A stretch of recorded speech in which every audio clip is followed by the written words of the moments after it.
So here we are today with someone I've been admiring for quite a while, Dr. Pmh Atwater. So glad to have you here. Well, Debbie, it is my pleasure. You have been doing near-death research for 40 years, is that correct? 40, well, it's nigh on to 44 years. Okay. On to 44 years. Wow.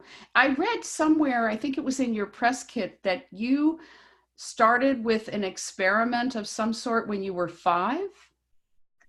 Well, you're going back to me as a person.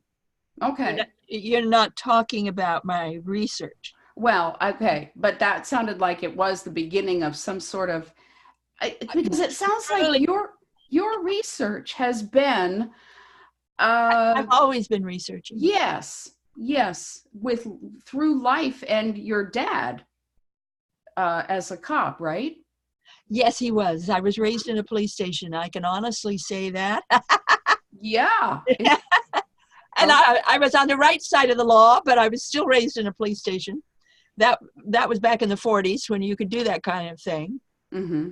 Yes, indeed. Well, if you're talking about me personally and what might have led up to my being told to be a researcher, it's like, why not me?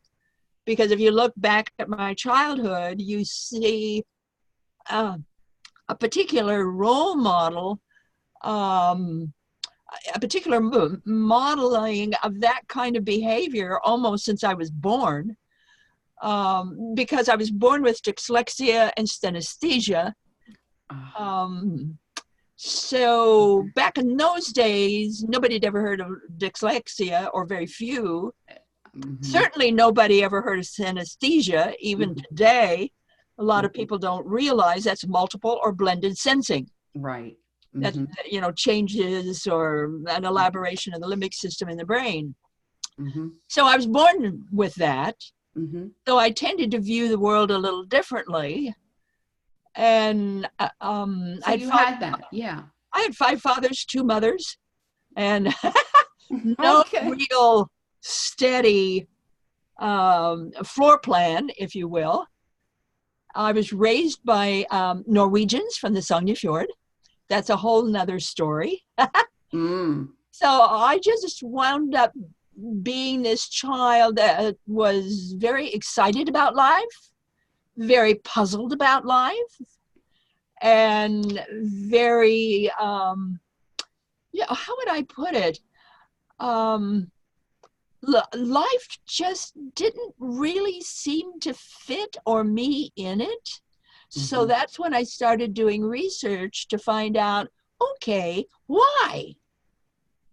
What's going on here? Other people are behaving in a certain manner.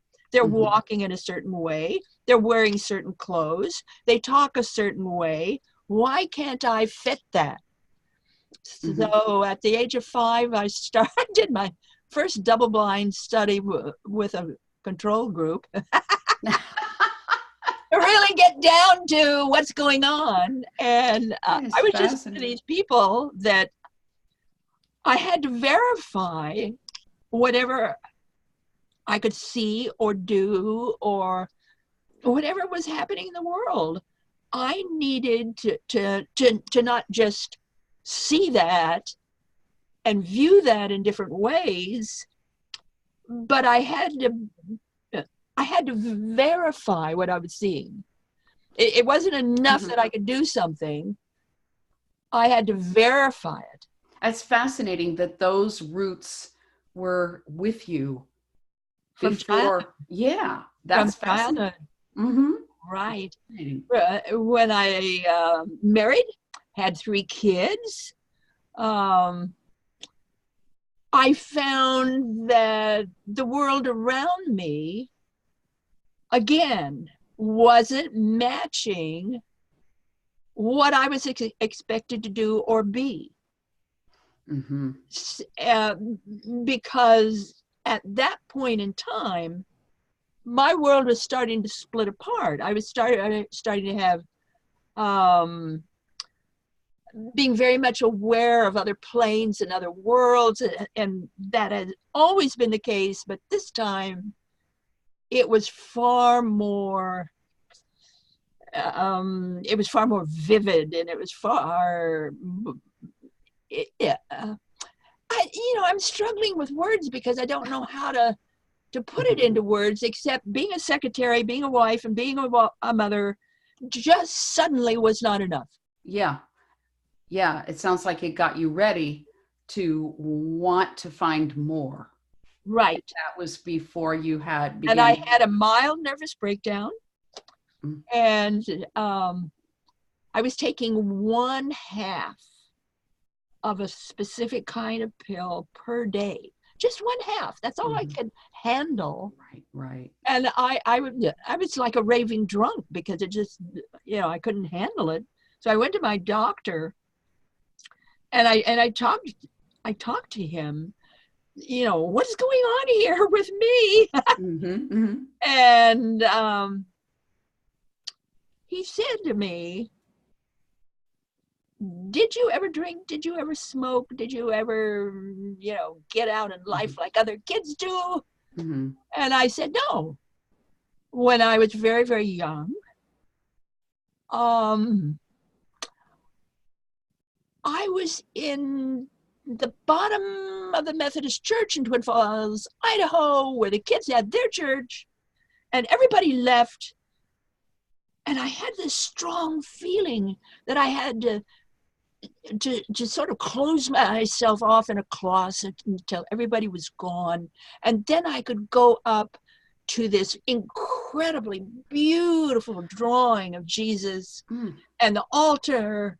And I got down on my hands and knees, and I promised God I would never drink, I would never smoke, I would never use God's name in vain. And I kept my promise. And the doctor said, I want you to go home, and I want you to get down on your hands and knees, and I want you to thank God that you made that promise. And I said, what? That's crazy. What are you talking about? And he said, had you ever taken up drinking or smoking, you would have been dead by the age of 18. He said, you have the most sensitive body I have ever seen. And that's when the rest of the world opened up. Wow. And this is all before you had before. I started Idaho's first nonprofit metaphysical corporation by the name of Inner Forum. Again, my need to take it out to the world, to the people in my community, with classes and seminars and giant meetings. Easily over 3,000 people, these different opportunities that people had for out-of-body traveling, astral traveling, hypnosis, all of these kinds of things. What can you do? How do you do it? Can other people do it? Can we test that and then verify it? So again, I was always doing that. Was this before you ever had a near-death experience of your own? Long before, years before, decades before. Yes. So now, is it possible that you had some experience as a baby, you've written this Forever, the Forever Angel. Yes, and I've gone back and looked, and I don't see even a sliver to indicate that that anything happened in my own birth or in my mother's pregnancy or in my early childhood. That the differences didn't start really until I was about 3 or 4. And then the first thing was I had a big mole in the center of my forehead, well, down a little bit. And it was over to the right about an inch. And I remember I was 4 years old. I remember looking in the mirror and getting mad at that mole. And I said, you're not supposed to be there, and you know it. Now move over. And about 3 months later, I looked in the mirror again, and it had moved. It had moved over. Oh, it's wow. now in the center of my forehead, and it's been there ever since. Oh, that's so I was one of these kids that I was always doing things like that. But then as an adult, I wanted a more cohesive exploration of that kind of thing, and not just me and with maybe a club or a group, but a whole hall filled with people. What do we do with this? How real is psychic abilities, intuitive abilities, meditation, hypnosis, reincarnation? What is all this stuff?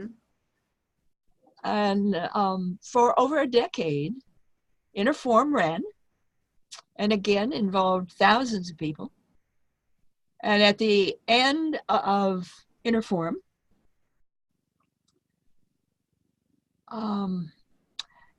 Debbie, I just reached a time in my life where I felt like I'd missed it. Somewhere along the line, I missed the right road. I just missed it.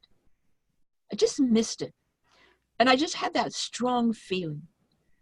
So therefore, if I missed the road I was supposed to be on, then let's sit down and have a long talk, me and God. What shall I do? And I decided to become a bank manager. Oh, yeah.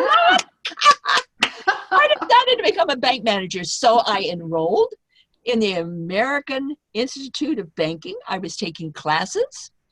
At that time, I was an analyst for a bank in Boise, Idaho, a large bank, and was enjoying it, loved it. And then, I was raped by a guy. I was divorced long since. I was raped by this guy, became pregnant, miscarried. And it was because of those miscarriages, complications of those miscarriages that caused my deaths. Two in January of 1977, one in March of 1977, and later that fall, had 3 major relapses. So I had to relearn how to stand, how to crawl, how to walk, how to run, how to climb stairs, how to tell the difference between left and right, see properly, hear properly, and rebuild all my belief systems. I had to go back to the beginning and learn what food was, what eating was, what pots and pans were, what a sheet was on my bed, what my children were. I didn't know. Oh my gosh. Everything. I didn't even know what a mother was or children were. I had to relearn everything from scratch as if I were newly born. But during my near-death experiences, I experienced things above and beyond anything I have ever heard about, read about, or heard anybody else doing. And they completely, totally turned me around. And in my third near-death experience, I was met by what I call the voice like none other. No, it was not a guide or guardian or archangel or forget all that stuff. Okay. It was a voice so big. Wow. It was bigger than big. It's like the whole universe talking to me. And it said, test revelation. You are to do the research. 1 book for each death. It showed me what it meant. Book 1 was not named. Books 2 and 3 were. Book 2 was Future Memory. Mm-hmm. It's done. It's out there. Mm-hmm. And book 3 was A Manual for Developing Humans. It's done. It's out there. Mm-hmm. And then I just set off on my own. No money, no direction, no nothing. Except my own intuition, my own feeling, my own sense that I had to leave Idaho. I did. Sold or stored everything I had. Walked down on my job, walked down on my life, meandered across the United States, wound up in Washington, D.C., and that's where I began my research. I have researched ever since. I know. How long after this third? 1 year. 1 year. Wow. 1 year. Wow. Because I know in the first book of yours that I read, near-death experience is the rest of the story. Is that where you talk more about some of what actually happened to you that is not out there? Or is it's also things that happen to other people that are not typically out there? Well, both. Yeah. Mm-hmm. Yeah. I explained my research and how I did it in that book. But also my findings, I read very deeply into my findings, because bear in mind, Debbie, I had to face medical and scientific researchers. So we're talking MDs, we're talking PhDs that follow the scientific protocol. I never have used the scientific protocol for one reason. It's biased. It uses words before the individual. If you want to get clear information, you must allow and enable that individual to speak for themselves. You can, like a good police officer, if there's an accident and there's, all kinds of, let's say there's 3 witnesses. The police officer goes up to whichever one and says, did you see anything? If they say car, then you can say car. If they say accident, then you can say accident. You cannot use a word in advance of the individual. Sure. You cannot do that. And the scientific protocol does it constantly. Now, the scientific protocol establishes what I would say are the bones of the research. They give you structure, but they're vertical research. I'm horizontal. I give you the meat on the bones. I help you individuals to see what it's like to live through it, what it's like to be with it, all of the after effects and how it affects you, and so forth and so on. I get into people's homes. What's your opinion of this individual? I talk to the healthcare givers. I talk to the spouses or the kids. What was this like for you dealing with, let's say, your mother who had a near-death experience? So I'm always looking at things from lots and lots of different angles and different points of view.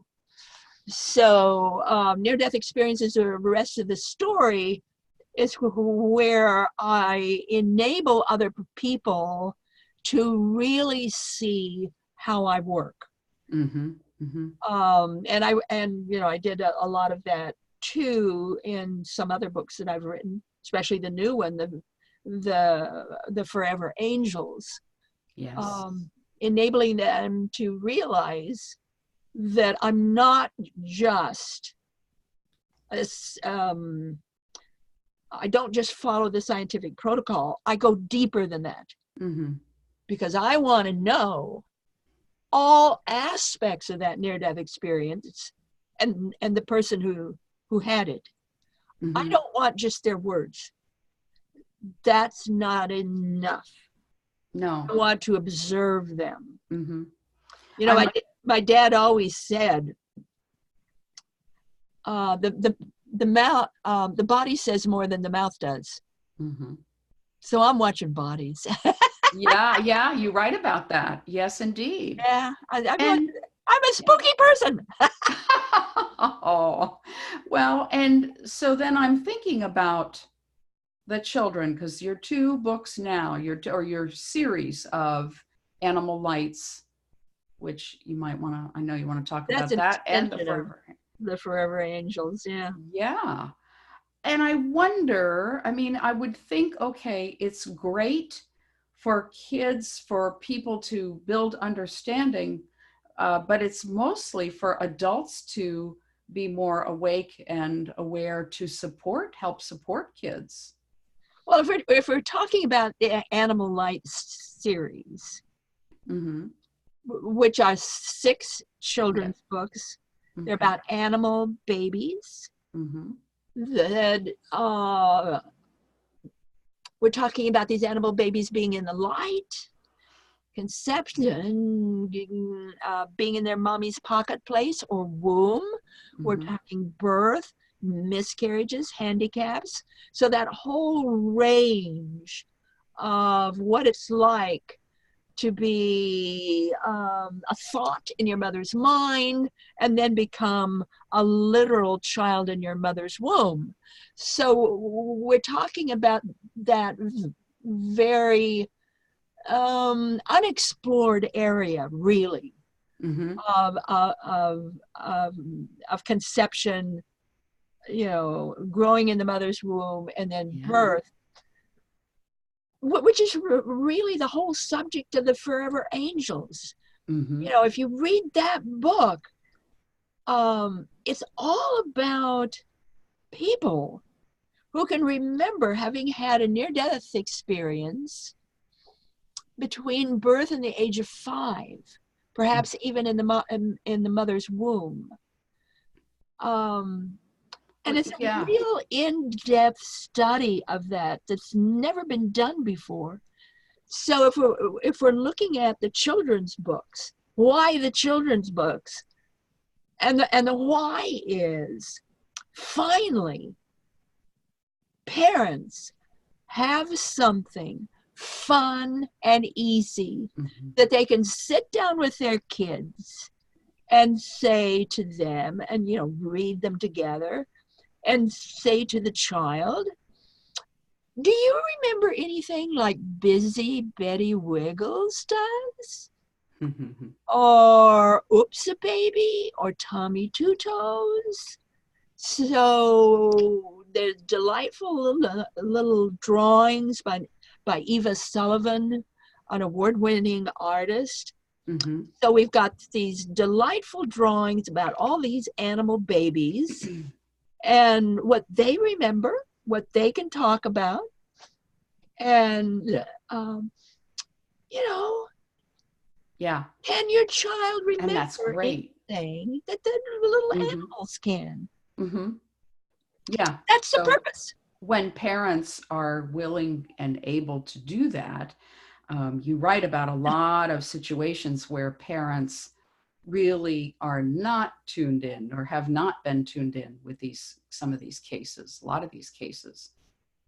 And so I'm hoping, I think your book so well describes so many experiences that kids could have where people who seem like just ordinary good people are just not able to pick up on it. Well, they have nowhere to turn. Right. And Mm-hmm. the idea of doing something like this just isn't in their heads. Mm-hmm. Yeah. Yeah. Yeah, I have this one woman, and her son, he was like maybe 5 years old, 4 or 5. And and the boy was saying, Mommy, I tried twice before I could finally get in, before you could finally let me come as a baby. Oh, interesting. And she said, you tried twice to get in? you tried twice to be born before you finally made it? And he says, yes, Mommy. It took twice before I could finally make it. And she stopped in her tracks. She had miscarried twice. Oh, my. Before the third try, she finally had the baby. According to the little boy, he was there all along. It was him. It was the same soul trying to get in, couldn't get in, kept trying, finally made it. And he told her. And she was so shocked. That is incredible. This is the kind of thing we're talking about. And this whole idea of children's near-death experiences, what they remember and what they face. Yes. Because the average child experiencer is smarter than the average child. They have abilities that most kids don't have. They just don't fit in the average group or the average school class or the average sports or you name it. They tend to stand out or be different. And you know, if we're talking about well, let's just do a little for instance here. We're talking here learning reversals. The mind works different than before. This is 397 people. So this is a big study. This is not just some random thing that I did. The mind works different from before, 84%. Significant enhancement of intellect, 68%. Those overall, when we're looking at 6 years and under, when they were old enough to take the standard IQ test, 81% scored between 150 to 160. That's the genius level. That's 81%. If they had their experience, however, between birth and the age of 15 months, especially dark light near-death experiences instead of bright light, the IQ score begins at 180. All of them. All of them. Let's go a little bit further. We're talking about school. Most of these children can abstract before the first grade. Let me give you an example of abstracting.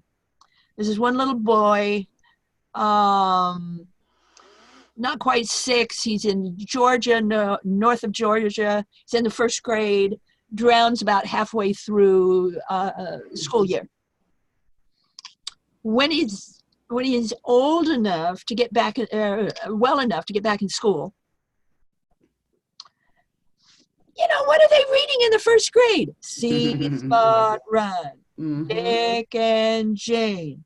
He comes back reading Greek mythology and understands it and goes up to his teacher and says, why was the book Robinson Crusoe ever written? This kid is abstracting. That's abstracting. What first grade class in the United States of America is prepared for first graders who can abstract? None of them. Right. I mean, it's just unreal. A lot of them have synesthesia. And again, you know, I was born with that. I was not a near-death experiencer as a child, but I was born with that. Some people are. I was one of them. Let me give you an example of what it was like for me in the first grade. Mm-hmm. I was the only kid in the whole school who could smell color, see music, and hear numbers. Yeah. Mm-hmm. Okay. So, you know, that just Mm-hmm. threw Yeah. me out in left Fascinating. field. I spent Fascinating. most of the first grade on a tall stool in front of the class wearing a conical hat that said dunce on it Oh.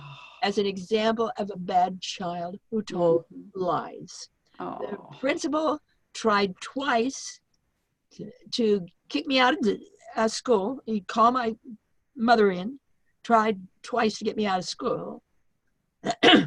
By the end of the first grade, I was so angry Oh my because I God. knew I was telling the truth. I Yeah. was telling the truth, Right. Mm-hmm. but you know, they didn't believe me. So Yeah. I decided, Mm-hmm. oh, all adults are stupid, and I never want to be an adult when I grow up. Oh, there you go. Good. Of Yeah, course, I I get became it. stupid like Mhm. all other adults and had to relearn it. But it was just trauma. Talk about the dark light and the bright light that you just mentioned. Well, there's three lights. Okay. One of the things I've turned up in my research of children, and this has been for several decades now, and I see it again and again and again. They talk about three lights. The one of them is a very raw, piercing, strong, powerful light. Has no special color, but it's just all powerful. Mm-hmm. And then there's this dark or black light. Some of them say that it has purple tinges in it. And there's something very good, comfortable and cozy and warm and just they love being in this dark or black light. Mm-hmm. Um, it's just it's just it's just this very very special place. Okay. And then this white light or bright light. Some kids say it has silver in it or a little gold in it, but you know, there's bright lights. So we've got the dark light, we've got the bright light, and the bright light is will talk to you, knows your name, Mm-hmm. knows all about you. So there's something very special Interacted. and Very, yeah. predominant about this bright Mm-hmm. light. So I love it. Uh, the kids define these lights in this manner. That bright or white light, that's father light. The dark or black light, that's mother light. Interesting. And the raw, piercing, all powerful light, that's God's light. And the father light and the mother light, they all come from God's light. Uh-huh. So the kids have this all Fascinating. figured out. Mm-hmm. And there's a Fascinating. drawing in the book, Mm-hmm. The Forever Angels, about a woman who had a dark light experience. And by golly, she drew it. Let's Mm-hmm. see what page. I'm not. It's star case 22, and she drew this picture of the beings that she met in the dark light. Oh. And that was a very wonderful experience for her. Mm-hmm. A very informative and uplifting experience. She learned so much in that experience. But she had a dark light experience. So I wonder, when people report these memories, when they report these experiences, and I know that you have categorized different types. I think 4 different types of Right. experiences or experiencers. Um, where do you think these come from? Do you think that they are orchestrated by, the beyond, or do you think they're coming from the higher self, a combination thereof? What do you think dictates or suggests how this experience might go for someone? It's hard to really label that Mm-hmm. because it could be all of the above. Mm-hmm. Who knows where they come from? Mm-hmm. What we see with children, however, and the child experiencer. So we're talking birth to the age of 5, maybe 6. The very, very young. Easily the majority of those, you know, some can get into reincarnation and remember past lives, and there's drawings in the book, The Forever Angels, about those who remember past lives and drew pictures of them. But the majority of them are not interested in reincarnation. Not at all. They are interested in that stream of consciousness they came from, that power, that light they came from, as if there is a stream of consciousness we all come from and go back to. It's like the lives we have are like a dip in that stream. And we go in and out of that stream according to the lives we have. But they're not interested in reincarnation. You know, that surprised me. They're not interested in reincarnation. They're interested in that greater power, that greater source, that greater stream of consciousness. And you know, one of the things that really interests me here is these children.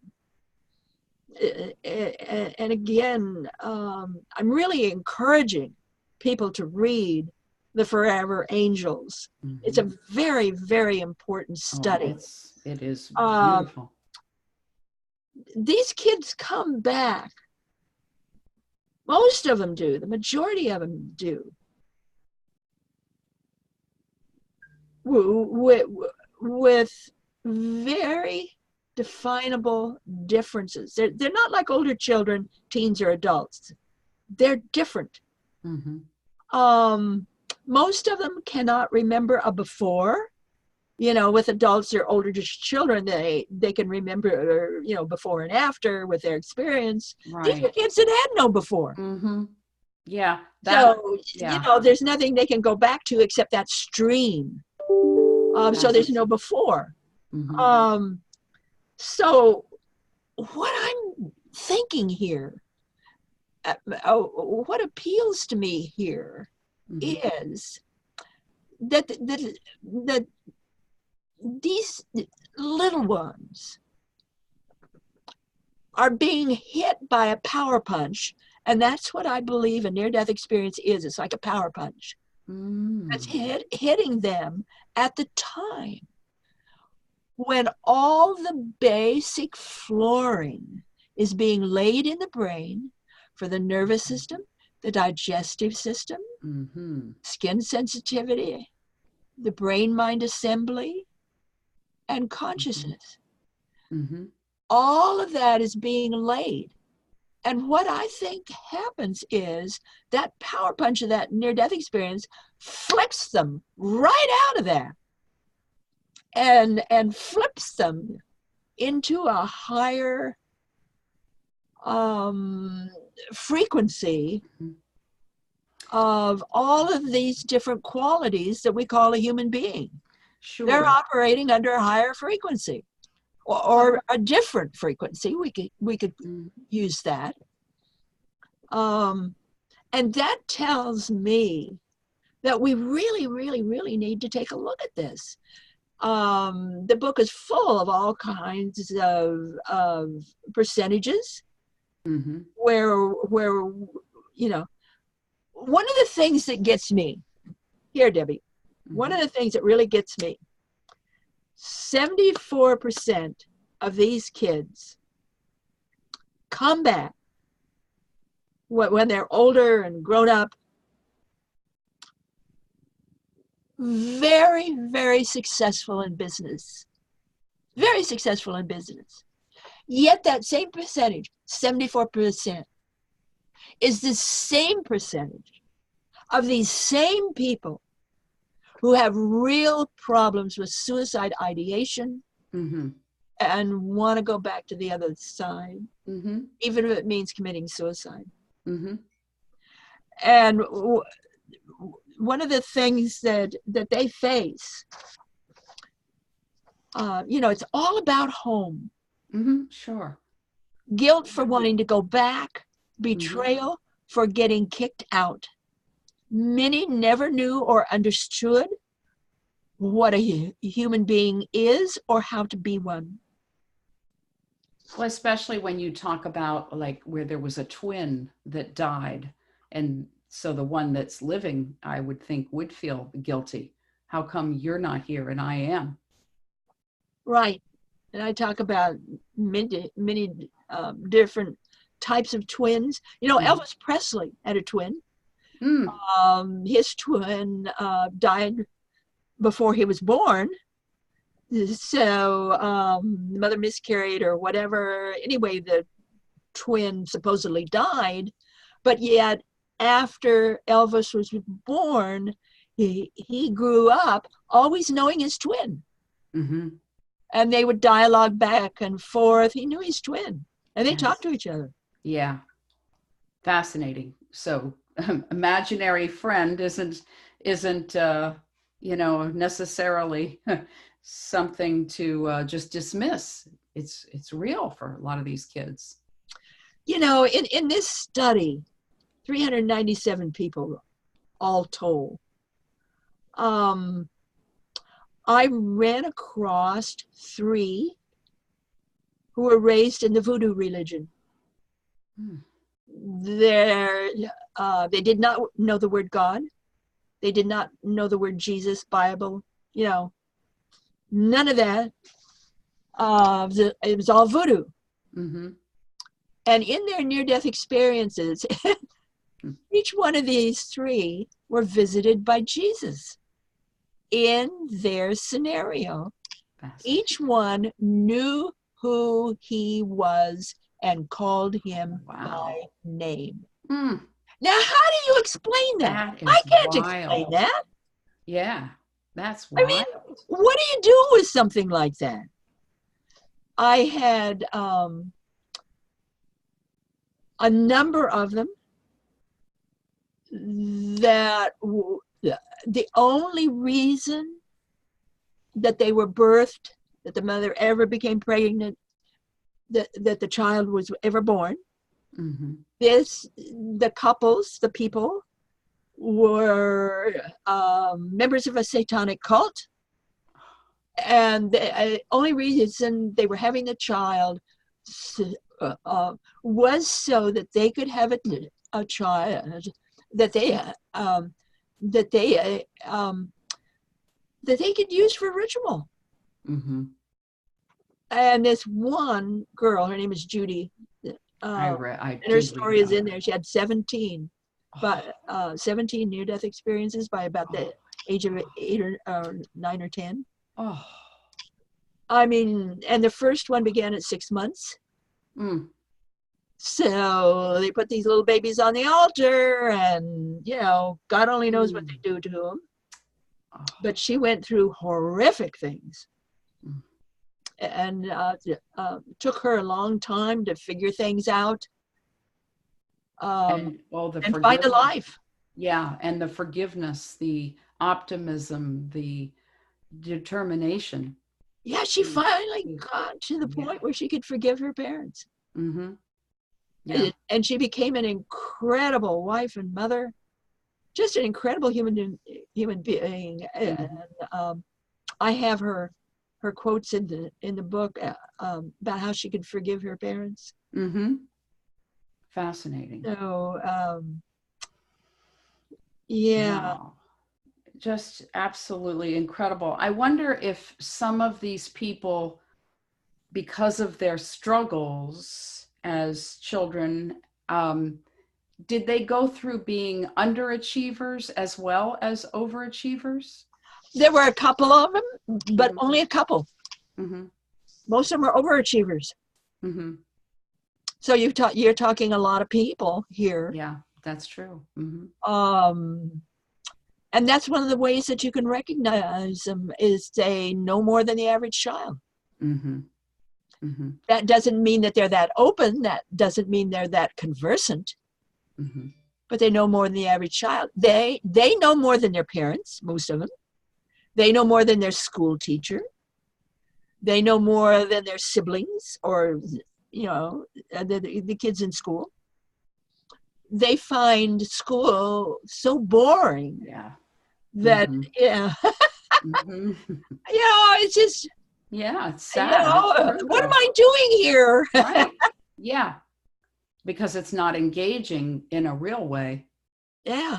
It's not engaging. Life tends to be a little mixed up for them. Mm-hmm. Well, and, when, I know you wrote about some where they're trying to show their parents or their teachers things that they see, or other entities or other beings that they see, and no one is seeing them. Or what was it, the one that kept saying, they're coming to get me? Was that Judy? Or was it somebody else who said they're coming to get me? And yeah. And they just did not believe her. She was expecting to be rescued by beings on the other side. Mm-hmm. They're going to come and get her. Yeah. So she packed up a suitcase, believe it or not. Yep. She's about first grade level or so. Packed up a suitcase and just waited. She's all dressed up and she's waiting on the bottom of her bed. Waiting to be picked up. And she waited and waited and waited, and nobody ever came.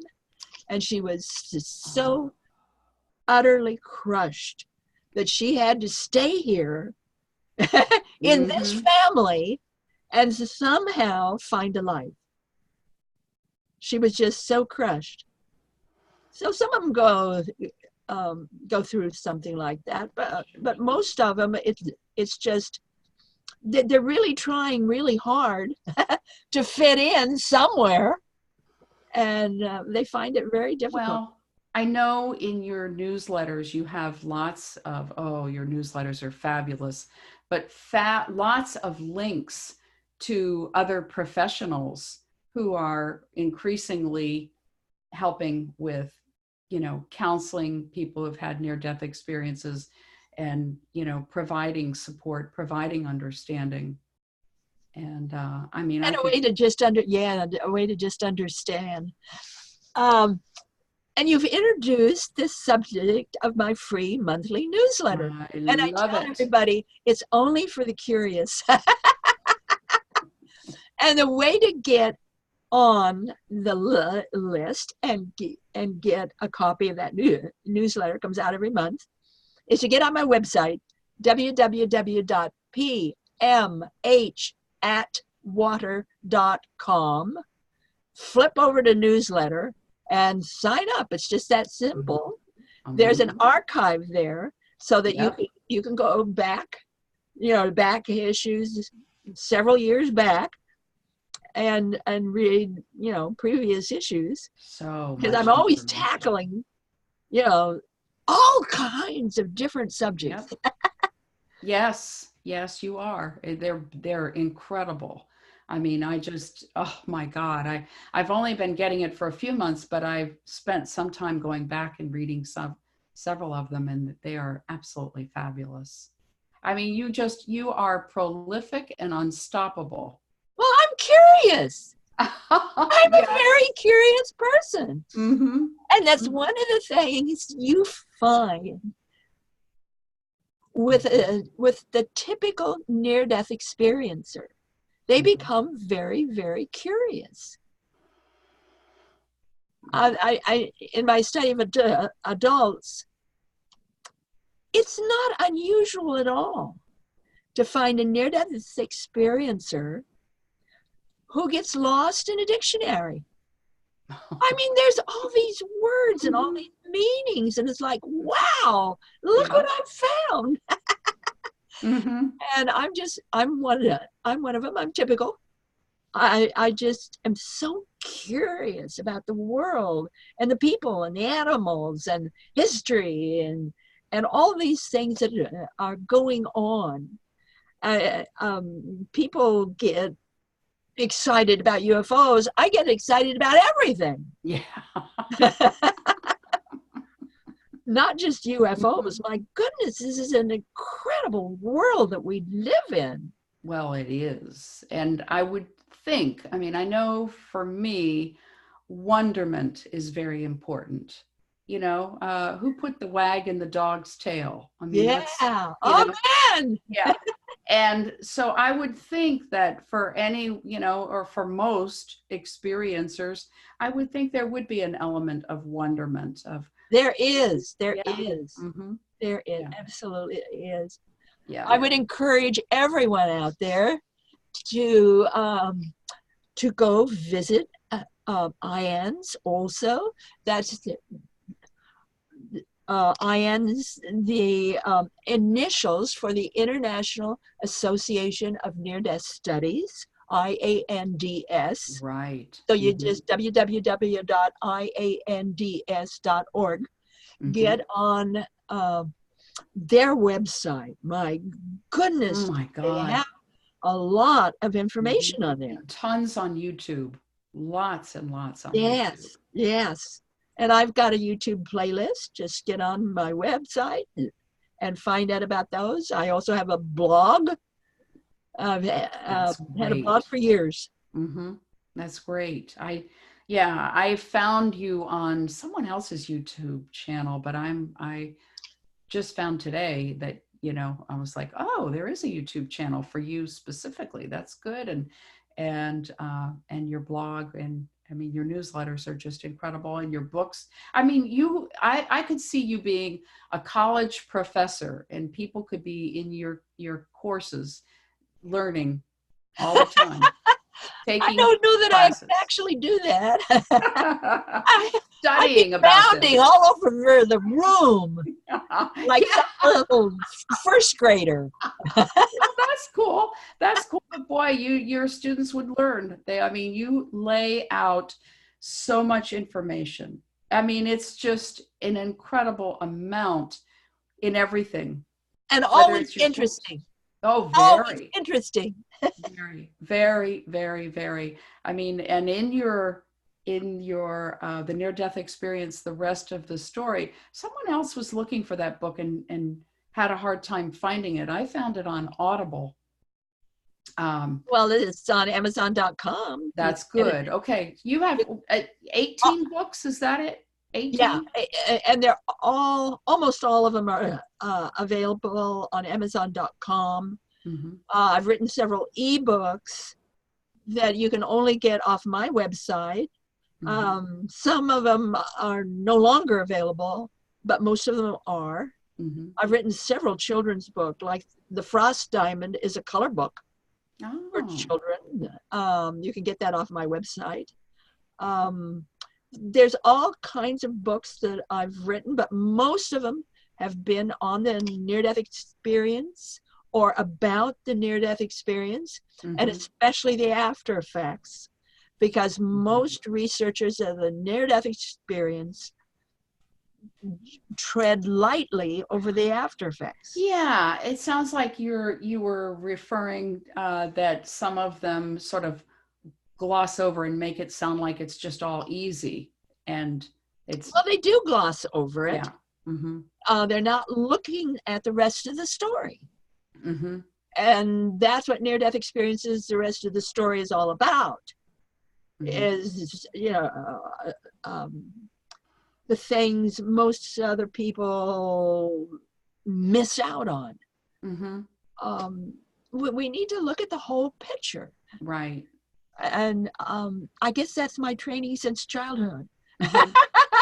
It's not enough, what we think we're talking about. We need to look at the whole picture and what else is going on. And then we get a better idea of what we think we're talking about. Like the near-death experience. Yes, most people will come back and they lose their fear of death. Yes, Mm-hmm. Most people come back either psychic or intuitive. If they weren't before, Mm-hmm. they become after. If they were before, they become very much more. Mm-hmm. Most people come back more forgiving and generous, and they come back more loving and forgiving. Yes, but you're not looking at the whole picture, because they have all kinds of problems and challenges trying to fit back into their family and back into their life. So they're not looking at the physical. They're not looking at the physiological. They're just looking at the psychological. The physiological is it changes the brain-mind functioning. There are definitive changes in the way your brain structure, brain chemistry change.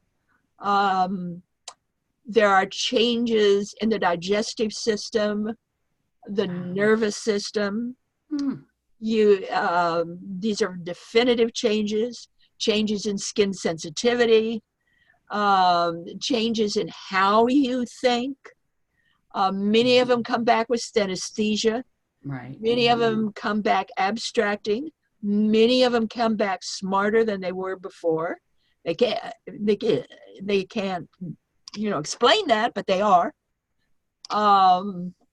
The children, of course, more so, but even adults can come back with these very definitive changes. A lot of them come back with electrical sensitivity. I'm one of them. Yeah. I Tell me what that means. What does that mean to you?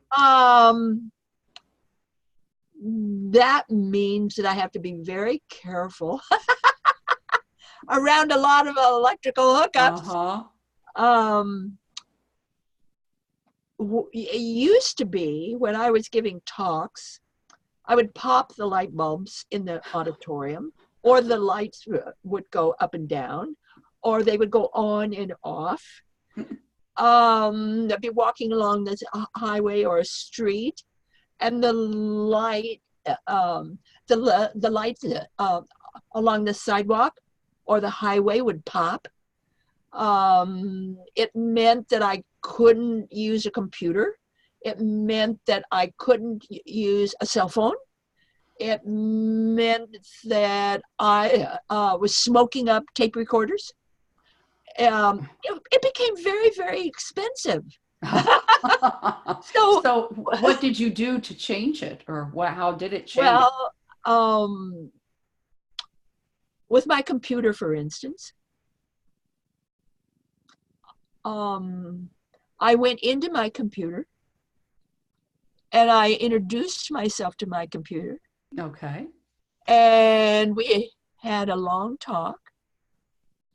And I agreed to help my computer help me. Okay. So one of the things I learned to do with my computer is to have a lot of raw amber between my keyboard and the monitor. All the amber will absorb any kind of radiant or different or blue light, and it will transform it. Amber is a natural transformer. So you don't have to have fancy amber. You can have unpolished amber, hunks of amber, old necklaces of amber, which I do. Great. I also have lepidolite all around me that helps lift my energy. I have carnelian, which steadies me. I have plants around, and open window, or a window that I can see through. So I keep nature part of everything.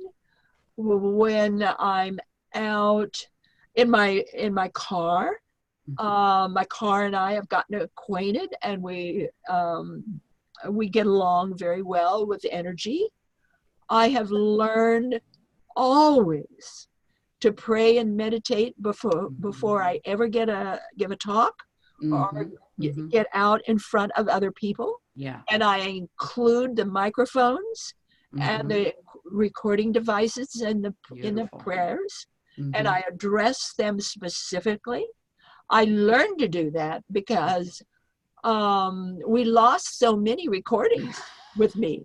I mean, IANS got to the point where they would not allow me near recording equipment because I'd wipe it clean. So, you know, I learned how to deal with that. But in the beginning, I can tell you all kinds of stories about being an electrical sensitive. Mm-hmm. Yeah. Some of them are just a real riot. Yeah. Yeah. But that's beautiful because I mean everything is energy. Everything is energy. Everything is alive. Yeah. And you learn how to handle that. Yeah. And how to respect and Yeah, honor. you Mm-hmm. learn how to respect and deal with Mm-hmm. the world at large. Are you familiar with the Mandela effect that so many people are talking Yes, about? yes. What do you think that is? Do you have an opinion? We are all part of one mind, literally. Mm-hmm. Mm-hmm. It's hard to prove, but we are. Mm-hmm. Mm-hmm. Okay. Yeah. And if we are aware of that,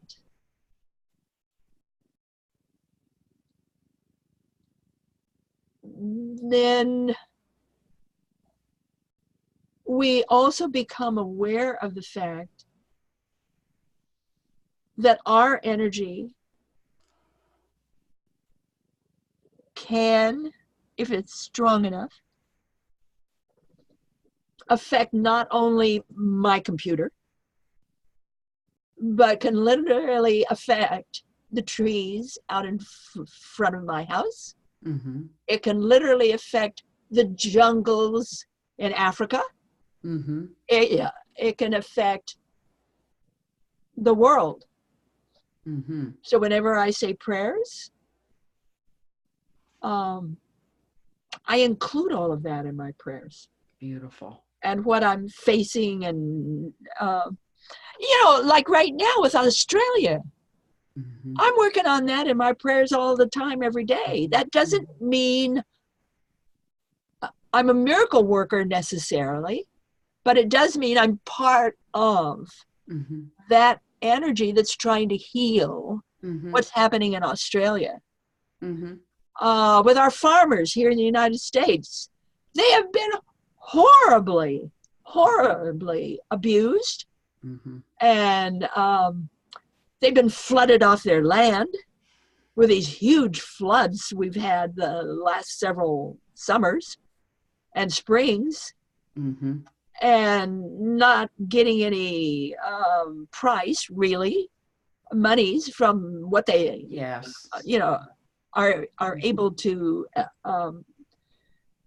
their crops. So that's part of my world. Mm-hmm. My world is not just reincarnation and UFOs. My world is the farmers in the United Mm-hmm. States. Mm-hmm. It is what's happening in Australia. Mm-hmm. It's Brexit in England. It's what's going on in France. To heal the suffering. Yeah. To heal the suffering. Mm-hmm. Well, I Not mean, feeling the suffering, but being a part of that curve or yeah. that wave of energy that's going Yes. by Okay, right. that will help to educate Mm-hmm. and lift what Mm-hmm. what needs to be done. Mm-hmm. Yeah. So I consider myself part of the world, part of the universe, certainly part of our planet, Mm-hmm. and that world, that planet, is part of me. Sure. Yeah. Well, I mean, I think that's living with source, and Absolutely, consciously, consciously. but you're really living it in a very vital Yeah. and affirmative way. Mm-hmm. And Yeah, very. you Mm-hmm. know, that's every day in my life. That's every day. Yep. Mm-hmm. um, when I cook food, I talk to the food, and it tells me what it wants to do, and I tell it what I would like to have. It tells me what it would like to do, and we both have fun. Everything is relationship. Yeah. Everything. I mean, we're constantly relating with My walls, my stairs, everything. Everything. Mm-hmm.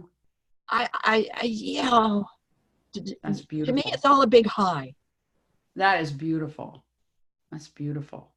So living with joy and living with Yeah. that I'm gusto. living with joy even when I'm pissed. Mm-hmm. Yep. Yep. Yep, That's I am. right. That's right. Well, that's good. That's beautiful. And I know you have lots of speaking kinds of engagements coming up. Well, I hope I get more and more and more. Mm-hmm. It, anybody and everybody have passport will travel. Okay. Well, Just get on the website. I know that you'll be hearing from some other people with YouTube channels, and Very good. who will very Very much good. want to have you. And I am just thrilled to have had this opportunity to spend time with you. I've really admired your work. And when I knew that you were doing this with children and had done this work, it just spoke to me. I mean, I don't know. So I know of a lot of the things about me that suggest that I've been through a lot, but I was premature with 1 in 1,000 chances of living 12 hours. I was 3 months premature. So I think I did You really relate to a lot of this. Oh yeah. I think I double dipped or triple or whatever dipped into that wonderful space. I tried to come out back first. Oh And, dear. and then Oh, I dear. was a cesarean, and my mother was cut open with no anesthesia. Ooh. Bless So her heart. yeah, so I was in an isolette for 3 months, and but yeah, so there's a whole lot here that does definitely speak to me, and it's just your work is brilliant, and I know Well, it's just tell everybody the Forever Angels, because that book alone will change the conversation about near-death experiences. That book absolutely. alone. Well, and you talk about someone else's book, Jim, that talked about children with reincarnation or something. And then I was thinking, Jim Tucker. yes, right. Yeah. Okay. And then I was thinking about Melvin Morris. Didn't he also write about it? Years ago. Yeah. Years Yeah. ago. He's been out in the field for a long time, but years Yeah. ago he did. Mm-hmm. Yes. There's a woman in Australia. There's a woman in England. And I talk about all those people in my own book. But I went deeper than all of them because, that's my nature. Yep. I want to go further. And it's not enough to talk to the child at the time. You got to go back later on or look at children later on of that age. What's really happening to them? There's a whole chapter in the book on historical cases. Mm-hmm. And there's ever so many people in the history of the world and in our country that either had or probably had a near-death experience. You can go through the criteria, and there it is. People like Abraham Lincoln, for instance. People like Albert Einstein, and people like what is his name? Benedict Cumberbatch, our wonderful British actor. And he just fits it to us perfectly. Edgar Casey. Wow. who he didn't have all those gifts until after he almost drowned at the age of 5. Oh my. And was pronounced dead by the doctor, came back, and it was after that that this bloom of abilities just took off. I wonder, what is the longest someone was dead before they came back? Is there any way of knowing? The longest one I ever came across. Let's see. What was his name? He was out for 3 days. Oh my. 3 days. And it was in Georgia, the country of Georgia. Mm-hmm. Not the state of Georgia in the United States, but the country of Georgia. And his was the longest. And I talked a lot about his case in Beyond the Light. Mm-hmm. So if you ever get and also the Big Book of Near-Death Experiences, I talk a lot about his case. He was killed by the KGB. He and his wife and 2 children were hopefully able to leave Soviet Georgia and get to Moscow, and then take a trip from Moscow to the United States. There was a church in Texas who would take in the family. He could become a minister. He was a medical doctor at the time. And he was waiting. The taxi came to get his wife and his 2 children. They took off. And then he was waiting for the next cab to take him. And that cab was driven by the KGB. They went right to him, drove over him with the taxi cab again and again and again to make sure he was dead. He was a very vocal communist dissident when that wasn't cool. So he was taken to the morgue in Tbilisi, Georgia. Oh my God. And he was in that morgue for 3 days before they finally took him out to do an autopsy because he was so vocal. In the morgue? Well, vocal in his life. Okay. So they took him wanted out of autopsy, or took him out of the morgue and into the autopsy table. And they were doing the T-cut, where the top bar of the T was across the abdomen, and then you split them open, and the stem of the T. So they got him all cut open on the bottom. They were coming up to do the rest of the T-cut, got partway up, and his eyes opened. Now that's not necessarily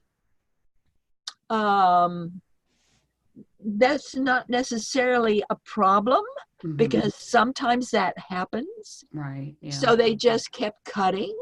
His eyes opened again. They still didn't think that was a problem. So they kept cutting. When his eyes opened the 3rd time, the head of autopsy screamed, jumped backward, and had to take a 1-month leave of absence. They put him into, his own room. They had to, of course, sew him back together again. And it's almost like every bone in his body was broken. Not quite that bad, but almost that bad. So he was in the surgical rooms for quite a while. That is incredible. But one of the things that happened right away, your tongue swells up. When you die, your tongue swells up and fills your mouth. So when they got him up to a room, he couldn't talk because his tongue had swollen up inside of his mouth. So they had to wait till the tongue went down. I think that's a couple of days or so. Well, no, it didn't take that long, several hours. Anyway, and then when he could finally talk, the first thing he said was, get yourself up to the maternity ward. His good friend, the wife of his good friend, had given birth during this time, and the baby was screaming and screaming and screaming. And he said, get up there and tell them that the child's hips had been broken because the head nurse had dropped the child on the floor. Oh. He found out about that because during his time in the morgue, when he left his body, he went up there to check to see if his friend's wife had given birth yet. And he had seen this happen. That is incredible. So when he could finally talk, he said, get right up there, and gave him all the details. So they went right up there. Sure enough, the child's hip had been broken. They confronted the head nurse. She admitted having dropped the child. Oh my God. So, wake up here, people. That's right. Experiences are very real. They really happen. We have to take a look at this. Yeah. And we have to take a look at it above and beyond what is playing out on in the newspapers, in the magazines, in the books, in the documentaries, in the stories on television. We've got to go beyond that. Yep. Because that's not enough. It's only giving you what the network is willing to pay for as part of their programming. Most cases do not happen in a hospital. Number one. You said the tunnels are not just. Most people do not have a tunnel or go through a tunnel. All of that is from the media having sensationalized Raymond Moody's first book, Life After Life. But it's not true if you really do your research. Let's really do it. That's what I've been doing for almost 44 years. Look, world, wake up. Well, and it sounds to me like you have created, quite a following of people who are listening, are reading, and you keep on keeping on, but at the same time, there are more voices, there are more ears. I want to reach more people. I want to show them the real experience, because the real experience, the real phenomenon is far greater than these little stories, how wonderful they are that are being played out in the newsreels and on television and books. Those are great. But let's look beyond that. It's just even more awesome. Yeah, so people ask, is there a hell? What do you say to that? Sure. Okay. You betcha. There's a hell and there's a heaven. You bet there is. In my research base, 1 out of 7 at the hellish experience. Yes, there's a hell. But didn't you say too that when people, indicate a real a choice to move out of that or out of that void, when they indicate a desire to move out of that, then they do? Well, they could certainly, and I did see that. This business of heaven and hell, where are we going to go? In looking at these thousands and thousands of cases, it seems to me as if there's a construct of layers and layers and layers and layers that we face or go through. And in this construct, there's all kinds of energies. There's the darker energies, in other words, less light, and they can get darker and darker and darker and seem uncomfortable. Or there is more light, and that light can increase and get brighter and brighter and brighter.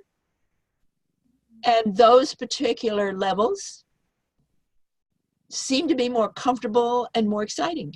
Mm-hmm. So we've got the slower, more darker levels. We've got the faster, more lighter levels. We call the slow, dark ones hell. Mm-hmm. We call the faster, lighter ones heaven. Mm-hmm. And I did not find a top or a bottom on either one. In other words, there's no top to heaven. There's no bottom to hell. Mm-hmm. And it's almost like a layer cake. And there's all these layers. And it's not God that judges us. It's we judge ourselves. Mm-hmm. And we can stay in the lower heavy levels if we want to, or we can move up. Did anybody come back and claim atheism? And claim what? Atheism. Oh yeah, there's some of them. Sure. But an interesting thing about atheists is, did you know there's an atheist church? And I've met atheist ministers. Sure, I have. Yeah, Unitarian churches have a lot of them too. Mm-hmm. Right.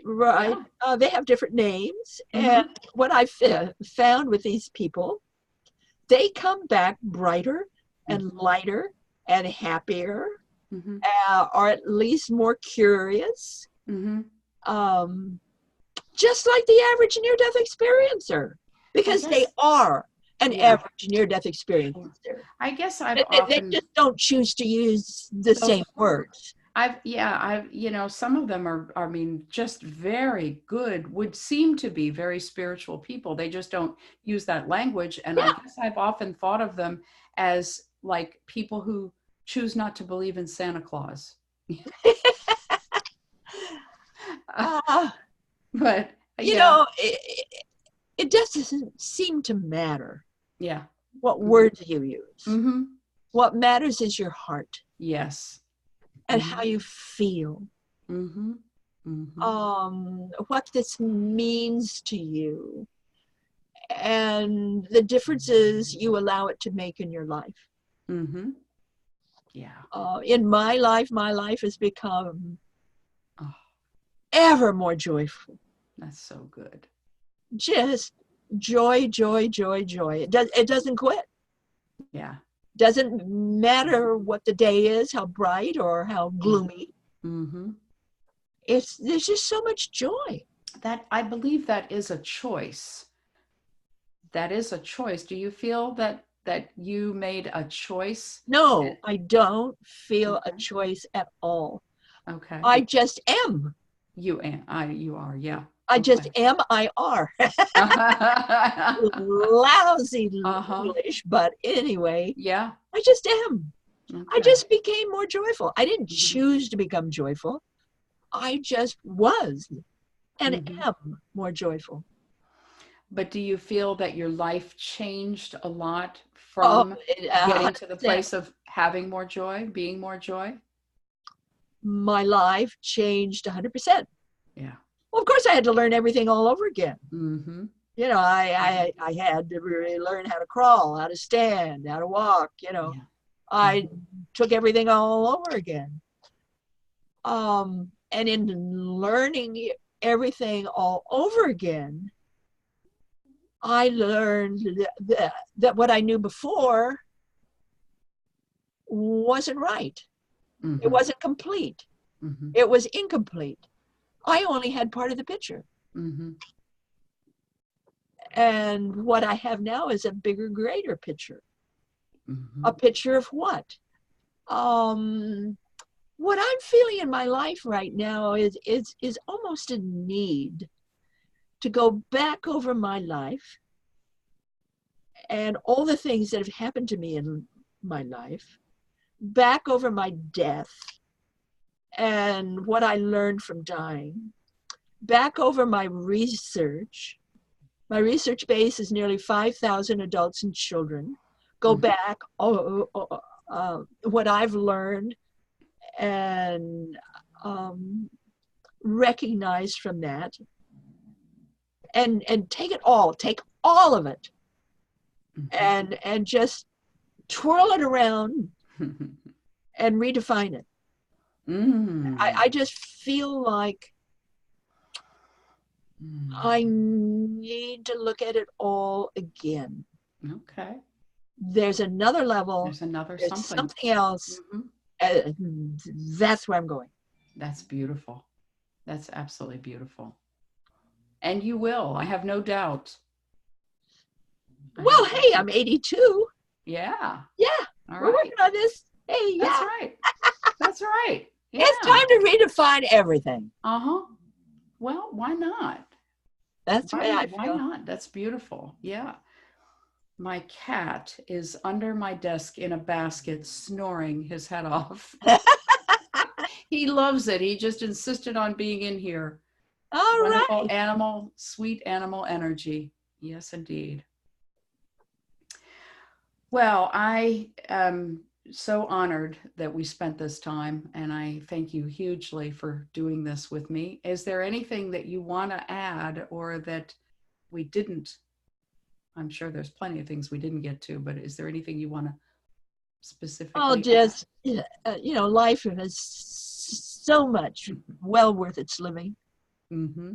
I don't care what kind of life you have, it's still worth living. Yeah.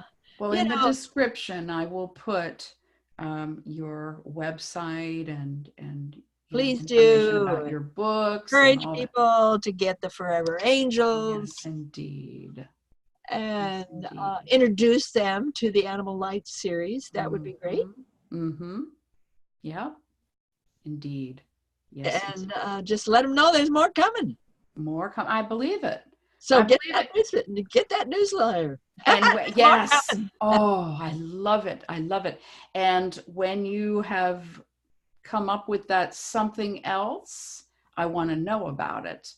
I want to know because I'm just very excited. Well, it will be in the newsletter. Yes, it will. I'm sure. That's wonderful. You betcha. All right. So let me. Bye-bye. Thank you. Bye-bye, bye-bye, bye-bye. Thank you. Thank you. So I will edit this. I will edit this and okay. I will send you a link as well when it's going up there. And is there anything else that you know you want out of there other than what was at the beginning? Not that I know of. Okay. So go for it.